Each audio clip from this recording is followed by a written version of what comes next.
Hello everyone, success with आराम online education में आप सभी का स्वागत है। आज का हमारा टॉपिक है संघ और इसका क्षेत्र, यूनियन एंड इट्स टेरिटरी। हमारी ये पॉलिटी की सीरीज़ चल रही है, साथ ही हमारी एनवायरनमेंट एंड इकोलॉजी की सीरीज़ भी चल रही है। तो आप इसका अधिक से अधिक लाभ लें और बहुत बेहतरीन तरीके से इसे पढ़ाया जा रहा है, यूपीएससी के पॉइंट ऑफ व्यू से भी और पीसीएस के पॉइंट ऑफ व्यू से भी। तो दोनों ही तरह से आप देख सकते हैं और दोनों ही एस्पिरेंट को फ़ायदा होगा। तो दोस्तों शुरू करते हैं आज का लेक्चर। और आपको मैं बता दूं कि यूट्यूब चैनल ज्वाइन नहीं किया है आपने, सब्सक्राइब नहीं किया है तो ज़रूर सब्सक्राइब करें, ताकि आने वाले जितने भी तमाम अच्छे अच्छे वीडियो आएंगे वो आपको मिल सकेंगे। और टेलीग्राम चैनल भी ज्वाइन करें ताकि इसका पीडीएफ भी आपको मिल पाए, प्रॉपरली एक तैयारी का सही मार्गदर्शन आप तक पहुँच पाए। तो शुरू करते हैं संघ और इसका क्षेत्र। संविधान के भाग 1 के अंतर्गत अनुच्छेद 1 से 4 तक संघ और इसके क्षेत्र की चर्चा की गई है। किस में चर्चा की गई है? भाग 1 में संविधान के अनुच्छेद 1 से 4 तक में इसकी चर्चा की गई है। क्या क्या चर्चा है उसे भी देखते हैं। अनुच्छेद 1 में कहा गया है कि इंडिया यानी भारत, इंडिया, यही बात याद रखें, उसमें कहा गया है इंडिया यानी भारत राज्यों के समूह के बजाय राज्यों का संघ होगा। ठीक है, यहाँ पे दो बातें स्पष्ट हो रही है आपके सामने। एक तो देश का नाम हो रहा है और देश की पद्धति भी आपके सामने आ रही है। ठीक है, तो राज्यों का संघ और राज्यों का समूह, इसे कैसे समझें? देखो, इंडिया जो है वो किसी संधि समझौते का परिणाम नहीं है, जैसा कि अमेरिका में हुआ था। वहाँ राज्यों से संधि समझौता करके एक संघ का निर्माण हुआ था। हमारे यहाँ हमने किसी तरह का संधि समझौता नहीं किया है।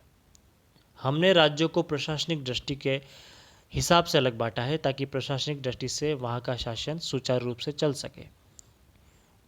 तो इस लाइन को इस तरह समझें कि भारत राज्यों का संघ है, न कि राज्यों का समूह। मतलब यह एकात्मकता का रुख रखता है, सुपीरियरिटी का रुख रखता है। ठीक है, हालांकि शक्तियों के पृथक्करण का सिद्धांत हमने अपनाया है।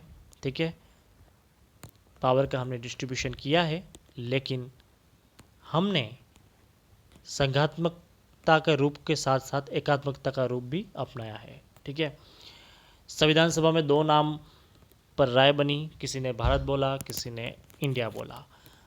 परंपरागत नाम भारत पर कुछ लोग कह रहे थे कि इसका नाम भारत हो, और कुछ लोगों ने बोला इंडिया हो। तो हमने दोनों ही नामों को स्वीकार किया और इसमें कोई ज़्यादा मतभेद नहीं हुए और दोनों ही नामों को स्वीकार कर लिया गया। हमारा जो संविधान है उसका ढांचा कैसा है? फेडरल है, संघीय।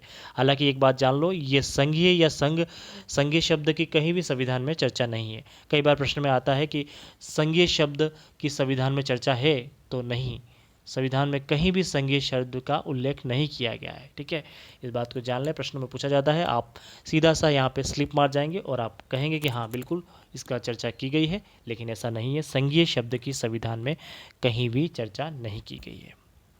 शुरू करते हैं आगे। देखो, अंबेडकर हैं, ड्राफ्टिंग कमेटी के चेयरपर्सन थे, बहुत इंपॉर्टेंट रोल निभाया कॉन्स्टिट्यूशन को बनाने में। ठीक है, अब आपको ये भी जानना होगा कि ड्राफ्टिंग कमेटी में जो 7 मेंबर थे उनके सभी के नाम आपको याद होने चाहिए। बहुत सारे नाम हैं, आप कमेंट बॉक्स में लिखें। अंबेडकर साहब ने बोला कि हमने संघीय राज्य के स्थान पर राज्यों के संघ को अधिक महत्व क्यों दिया। तो उन्होंने इसका जवाब भी दिया कि हमने इसलिए संघीय राज्य के स्थान पर राज्यों के संघ को अधिक महत्व इसलिए दिया क्योंकि भारत किसी तरह के संधि समझौते का परिणाम नहीं है, जैसा कि अमेरिका।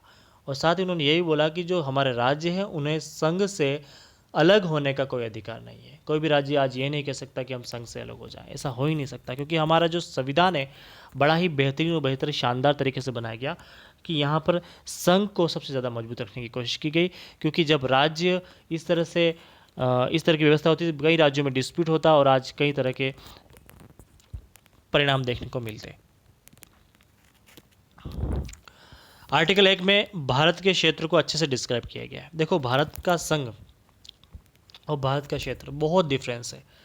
ठीक है, भारत के क्षेत्र को समझ लो। भारत का जो क्षेत्र है उसमें राज्यों के क्षेत्र भी आएंगे, संघ का क्षेत्र भी आएगा, और ऐसे क्षेत्र जिन्हें भारत कभी भी अधिग्रहित कर सकता है, मतलब ले सकता है। ठीक है, अधिग्रहित को ले सकता है सबसे। मतलब आप समझ सकते हैं कोई बॉर्डर डिस्प्यूट हो रहा है, डिस्प्यूटरी एरिया है, वहाँ पर भी हम उससे ले सकते हैं, हमारे पास ये पावर है। तो आप ये समझे कि भारत संघ और भारत क्षेत्र में बहुत डिफरेंस हो जाता है। भारत संघ जो है कम व्यापक है अकॉर्डिंग टू भारत क्षेत्र के, ठीक है। देखो कैसे, भारत में आप देख रहे हैं, देखो भारत संघ की बात करें तो इसमें भारत तो है ही है, साथ ही साथ जो सेंटर है और इसके स्टेट्स हैं, ठीक है। तो कम व्यापकता कहीं ना कहीं देखने को मिलती है। आगे मैं समझाऊंगा कैसे कम व्यापकता देखने को मिलती है, पहले ये देख लो। उसके बाद देखो भारत क्षेत्र। भारत क्षेत्र में इंडिया में हम देखेंगे राज्य भी आएंगे, हमारे जो संघ क्षेत्र है वो भी आएंगे, और ऐसा क्षेत्र भी आएंगे जिसे भारत कभी भी अधिग्रहित कर सकता है। तो आप यहाँ देखेंगे कि भारत क्षेत्र का जो दायरा है वो काफ़ी बड़ा है अकॉर्डिंग टू भारत संघ के। तो इसे इस तरह से समझ सकते हैं, ठीक है। तो भारत संघ और भारत क्षेत्र को आप समझेंगे। भारत क्षेत्र में राज्य भी हैं, संघ क्षेत्र भी है, और अधिग्रहित करने वाले क्षेत्र भी हो सकते हैं। लेकिन भारत संघ में भारत और उसके राज्य ही शामिल है, अर्थात व्यापकता कम है। संविधान की पहली अनुसूची में राज्यों और संघ शासित राज्यों के नाम, उनके विस्तार के बारे में अच्छे से चर्चा की गई है, और उनके नाम, उनके विस्तार, और समय समय इस पर परिवर्तन होता रहता है, राइट।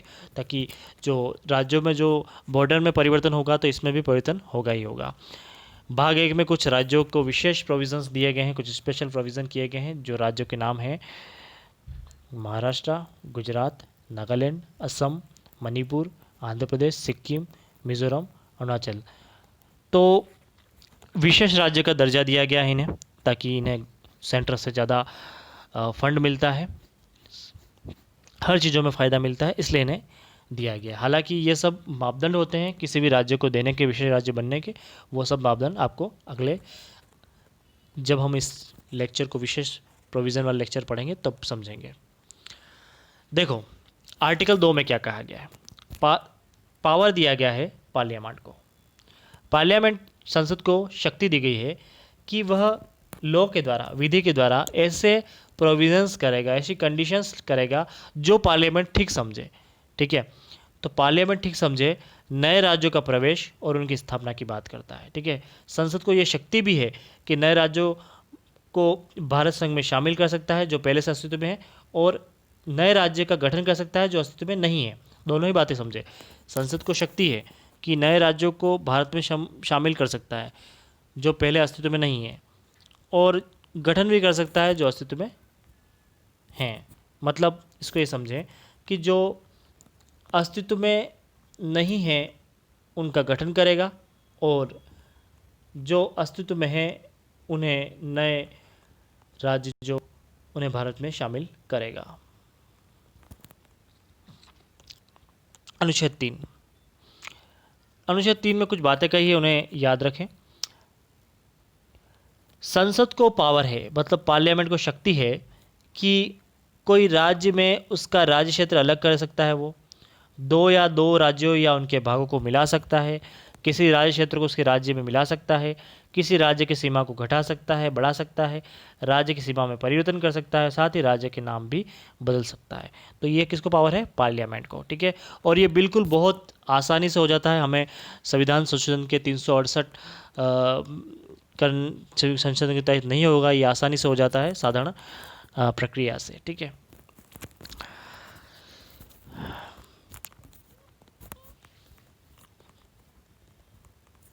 अनुच्छेद 3 की शर्तें क्या क्या है। अगर हम किसी स्टेट की बाउंड्री, उनके नाम, उनमें चेंजेस कर रहे हैं, तो परिवर्तन करने पर या कोई अध्यादेश ला रहे हैं तो पहले हम राष्ट्रपति की मंजूरी लेंगे, उसके बाद ही संसद में पेश करेंगे। ये तो पहली इसकी कंडीशन थी। दूसरी कंडीशन ये है कि कोई रिकमेंडेशन ऐसे आई है तो पहले राष्ट्रपति उस अध्यादेश को संबंधित राज्य विधानमंडल का मत जानने भेजता है। हालांकि जरूरी नहीं है कि विधानमंडल का मत मानने की बाध्यता है हमारे पास है, लेकिन जानने के लिए भेजता है। और नए राज्य के निर्माण संबंधी शक्ति केवल केंद्र के पास है, राज्य के पास नहीं है, ये बात जान लो। तो कोई बाध्यता नहीं है हमें विधानमंडल की बात मानने की, लेकिन हाँ राष्ट्रपति जरूर भेजता है विधानमंडल को मत जानने के लिए, लेकिन बाध्यता नहीं है।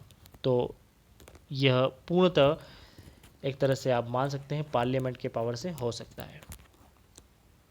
अनुच्छेद 4। अनुच्छेद 4 में आर्टिकल 2 और आर्टिकल 3 हम पढ़ चुके हैं। तो आर्टिकल 2 और आर्टिकल 3 को संविधान के अनुच्छेद 368 के तहत संशोधित नहीं माना जाएगा। मैंने आपको पहले बताया 368 आर्टिकल 368 के तहत इसे संशोधित नहीं माना जाएगा।